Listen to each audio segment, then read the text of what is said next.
సంవత్సరాల తరబడి ఎన్ని మందులు వాడినా మీ మోకాల నొప్పులు తగ్గట్లేదా? ప్రాణ పెయిన్ క్లినిక్ లో అత్యాధునిక చికిత్స.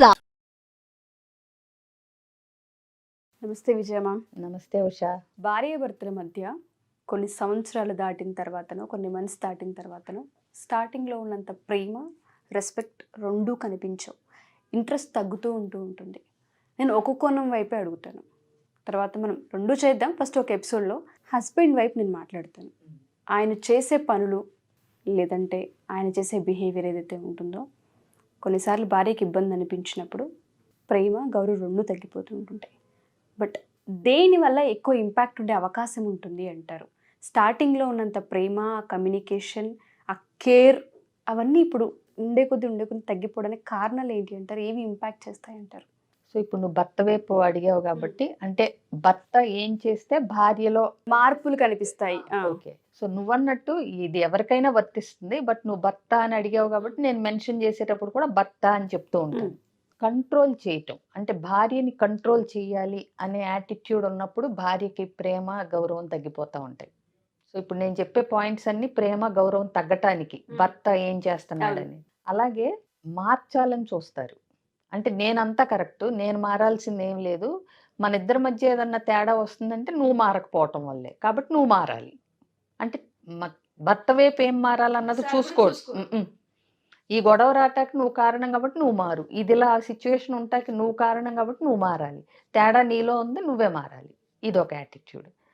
అలాగే passive aggressive treatment, silent treatment. ఓ 4 రోజులు మాట్లాడిపోవటం, ఆవిడ ఏదన్నా చేస్తే ఈయనకి నచ్చకపోతే 3 రోజులు అలిగి కూర్చోటం, గోడ కట్టేసినట్టుగా ఉంటాం, స్టోన్ వాలింగ్ అంటాం. ఇంకా ఉలకరో పలకరో.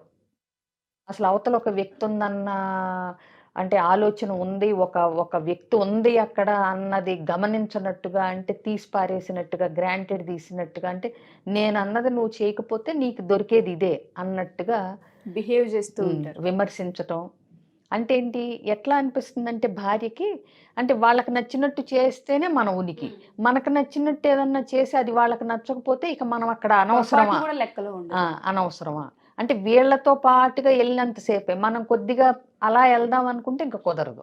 తనతో పాటు వస్తే అద్భుతంగా చూసే భర్త కొంచెం తన అభిప్రాయానికి, లేదంటే తనకు అనిపించింది చేస్తూనో అతనికి వద్దు అన్నది చేస్తే ఆ అమ్మాయికి ఇక వాల్యూ ఉండదు. తనది తానా తందాన అన్నంతసేపే ఈ అమ్మాయి లెక్కలో ఉంటుంది. అలా కాదు అని చెప్పి తన సొంతగా అతను వద్దన్నదో, అతను కాదన్నదో, అతనికి నచ్చనిదో ఈ అమ్మాయికి నచ్చి చేసుకుంటే అక్కడ ఈ అమ్మాయికి వాల్యూ ఉండదు.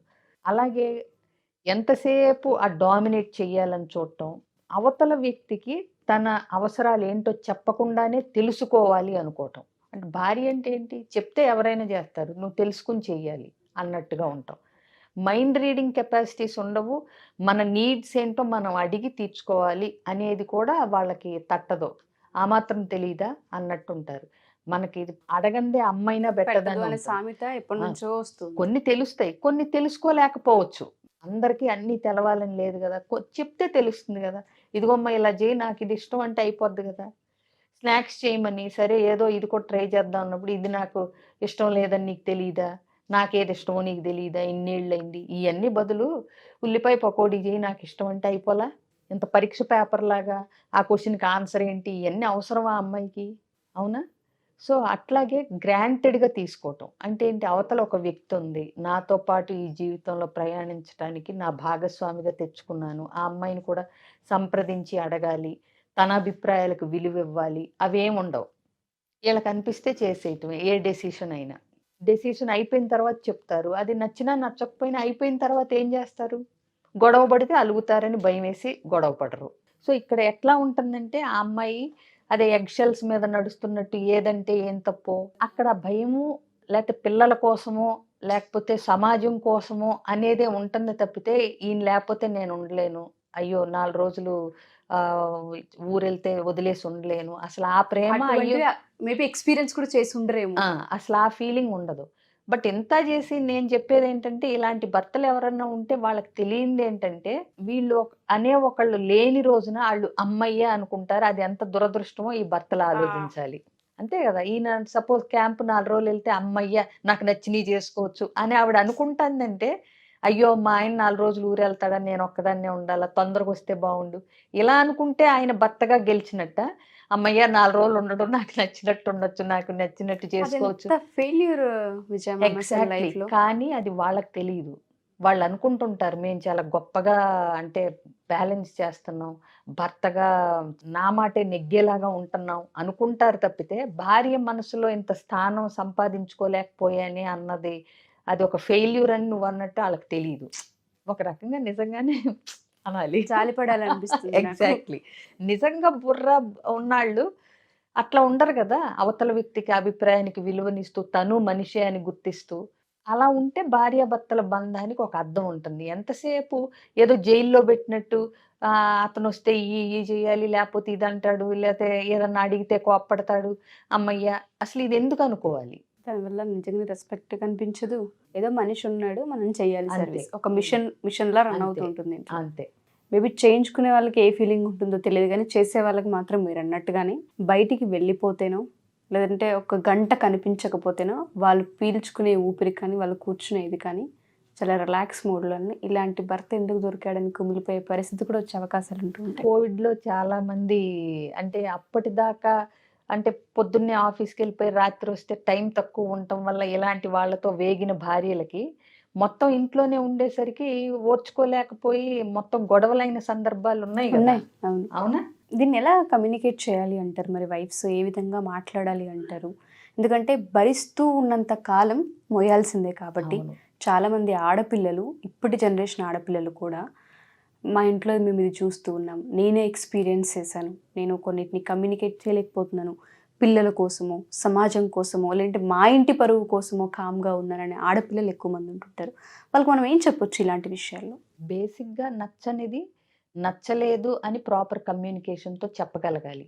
ఇన్ఫ్యాక్ట్ ఎంత త్వరగా చెప్తే అంత బెటరు. ఇప్పుడు ఏమవుతుందంటే 10 ఏళ్ళు ఓర్చుకుని 15 ఏళ్ళు ఓర్చుకున్న తర్వాత ఆడవాళ్ళల్లో కూడా ఎట్లా ఉంటుందంటే, పోనీ ఇప్పుడు చెప్తే మాత్రం ఏంటని అప్పుడు ప్రొటెస్ట్ చేయటం మొదలు పెడితే 15 ఏళ్ళు చాలా అద్భుతంగా ఉందనుకున్న భర్త అది తీసుకోలేడు. కొత్తగా భార్యకి ఇవన్నీ అంటే ఎదిరించడం అలవాటైందని అనుకుంటాడు, కానీ అతనికి తెలవంది ఏంటంటే అంతకు ముందంతా మనసులో ఎదిరించుకుంటా తిట్టుకుంటా ఉంది, ఇప్పుడు ఓపెన్ అప్ అవుతుంది అనేది ఆయనకి తెలియదు. ఇప్పుడు కొత్తగా స్టార్ట్ చేసే వాళ్ళకి నేనేం చెప్తానంటే, నచ్చనిది ఏదన్నా ఉంటే ఎక్స్ప్లెయిన్ చేసి అర్థమయ్యేలాగా మొదట్లోనే చెప్పండి. భరించే కంటే భరించి తర్వాత ఎప్పుడో తిరగబడే కంటే, ఎప్పుడో ఎదిరించడం వల్ల వచ్చే వాటికంటే, అంటే అప్పుడు కూడా కరెక్ట్ చేసుకోవచ్చు. ఇన్నాళ్ళు నేను ఇలా ఓర్చుకున్నాను, ఇప్పుడు ఇంకా నా వల్ల కావట్లేదు, ఇది పరిస్థితి అని చెప్పుకోవచ్చు అప్పుడైనా సరే. బట్ అంత కాంప్లికేట్ అయ్యే లోపలే ఫస్ట్నే మాట్లాడుకునేటప్పుడు ఇవి ఇవి ఇవి మన అభిప్రాయాలు ఏంటి అనేది, ఏదన్నా నచ్చంది జరిగినప్పుడు కూడా నేను చెప్పినట్టు సిచ్యువేషన్ అండ్ ఐ స్టేట్మెంట్స్తో మీ ఫీలింగ్స్.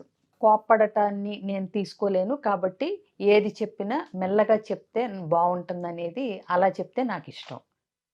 అయిపోయింది కదా, నువ్వు కోప్పడొద్దు అని చెప్పినట్టే కదా, నువ్వు తిట్టొద్దు అరిచి చెప్పొద్దు, మెల్లగా చెప్తే నాకు అర్థమవుతుంది అని చెప్పినట్టే కదా. ఎలా చెప్తే అవతల వ్యక్తి వింటాడు అనేది కూడా తెలుసుకోవాలి. నేర్చుకోగలగాలి. అది సో ఏదైనా రిలేషన్షిప్ లో బాగానే వర్కౌట్ చెయ్యాలి, లేదంటే ఎవరికైనా ఈజీగా ఈజీ కాదు. కొంతమందికి చాలా అలవోగ్గా ఉంటుంది, కొంతమందికి డిఫికల్ట్ గా ఉంటుంది, బట్ ఇంపాసిబుల్ అయితే కాదు. ఇంపాసిబుల్ అయితే కాదు, ఇంపాసిబుల్ అయ్యేలా మాత్రం చేసుకోకుండా నచ్చ చెప్పి కొంతమంది మెల్లగా చెప్తే ఉంటారు, కొంతమంది వాళ్ళ కోపం వచ్చినప్పుడు మనం కామ్గా ఉండి తర్వాత ఎక్స్ప్లెయిన్ చేస్తే అప్పుడు వెలుగుతుంది వాళ్ళకి బుర్రకి. అవి చూసి చెప్పుకోగలగాలి భార్యలు కూడా. ఏదేమైనా లైఫ్లో మాత్రం ఒక పర్సన్ మన లైఫ్లోకి వచ్చిన తర్వాత నేను ఫెయిల్ అయ్యాను అని భార్యతో అనిపించుకునేంత ఆ స్థితిలో ఉండకూడదని అంత మొండిగా అంత డామినేటింగ్ గా ఉండాల్సిన పని లేదు. అంతకుమించి ఇంకేది ఉండదు నాకు తెలిసి. బాధ అంత పెయిన్ తీసుకోకుండా ఉండకపోవడమే మంచిది. వాళ్ళు ఈగో తగ్గించి ఎంపతి పెంచుకుంటే ఎప్పుడైనా సరే బాగుంటాయి చాలా మటుకు. సో ఈ ఎపిసోడ్ చూసిన ప్రతి ఒక్క రిలేషన్లో ఎవరైతే హస్బెండ్స్ ఉంటుంటారో, ఎస్పెషల్లీ మీరు 1-2 సార్లు ఎపిసోడ్ చూడండి. మీరు తెలుసో తెలియకో ఇఫ్ ఇన్ కేస్ మీ బిహేవియర్లో ఇటువంటి ప్యాటర్న్గా ఉంటే చేంజ్ చేసుకోవడానికి ప్రయత్నించండి. లేదా ఒకసారి కౌన్సిలింగ్ తీసుకోవాలనుకుంటే విజయ పెద్దన గారు అవైలబుల్గా ఉంటారు. అది ఆఫ్లైన్ కావచ్చు, ఆన్లైన్ కావచ్చు. మీ అంతటా మీరు రియలైజ్ అయ్యి మారాలి అనుకుంటే దానికి మించిన వరం ఇంకోటి ఉంటుంది మీ వైఫ్స్కి. సో ఎవరైనా సరే అపాయింట్మెంట్ కన్సల్ట్ అవ్వాలనుకుంటే కింద స్క్రోల్ అవుతున్న కాంటాక్ట్ నెంబర్ని కాంటాక్ట్ చేయొచ్చు. థ్యాంక్ యూ విజయ్ గారు, థ్యాంక్ యూ సో మచ్.